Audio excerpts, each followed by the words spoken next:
एक पार्टी में एक डॉक्टर को एक लड़की से पहली नजर में प्यार हो गया, लेकिन अगले ही दिन उसे एक दोस्त का फोन आया जिसने बताया कि पार्टी में एक लड़की को उससे पहली नजर में प्यार हो गया था और वह उसे लॉस एंजल्स में बेर के फूल देखने के लिए बुलाना चाहती थी। तुरंत ही उसकी खूबसूरत तस्वीर उसके दिमाग में कौंध गई। उसने बिना किसी झिझक के न्योता मान लिया। अगले दिन जैक अकेले लॉस एंजल्स के लिए गाड़ी चलाकर गया उस लड़की से मिलने जिसके बारे में वह सोचना बंद नहीं कर पा रहा था। लेकिन रास्ते में हादसा हो गया। एक ट्रक बेकाबू हो गया और जैक की कार से टकरा गया। टक्कर बहुत जबरदस्त थी। उसका हाथ इतनी बुरी तरह घायल हो गया था कि उसे अपने पसंदीदा ऑपरेशन टेबल को अलविदा कहना पड़ा और इसके बजाय पारिवारिक व्यवसाय में शामिल होना पड़ा। फिर भी ठीक होने के दौरान सोफिया ने एक बार भी उससे संपर्क नहीं किया। इससे उसे बहुत गुस्सा आया। आखिरकार वह उससे मिलने जा रहा था जब हादसा हुआ, इसलिए सोफिया के लिए उसकी भावनाएं प्यार से नफरत में बदल गईं। उसे नहीं पता था कि सोफिया ने उसे आमंत्रित नहीं किया था, लेकिन गलतफहमी पहले ही जड़ पकड़ चुकी थी। इस बीच सोफिया को इस सब के बारे में कुछ नहीं पता था। वह घर पर पढ़ रही थी, तभी उसके भाई का ट्यूटर आया। उसका भाई वीडियो गेम खेलने के लिए और समय चाहता था, इसलिए उसने सोफिया से दरवाजा खोलने के लिए कहा। जैसे ही उसने दरवाजा खोला, उसकी धड़कनें तेज हो गईं। वह जॉन था जिसकी वह इतने लंबे समय से तारीफ करती आ रही थी। उसके करीब आने के लिए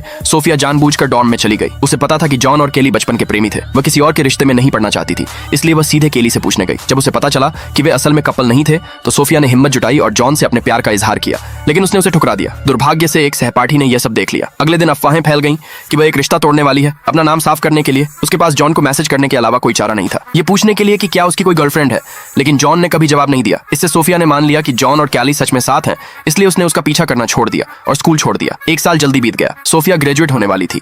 जब वह कैंपस लौटी तो वह फिर से जॉन से मिली। वे सब बाहर घूमने गए, साथ में खाना खाते समय।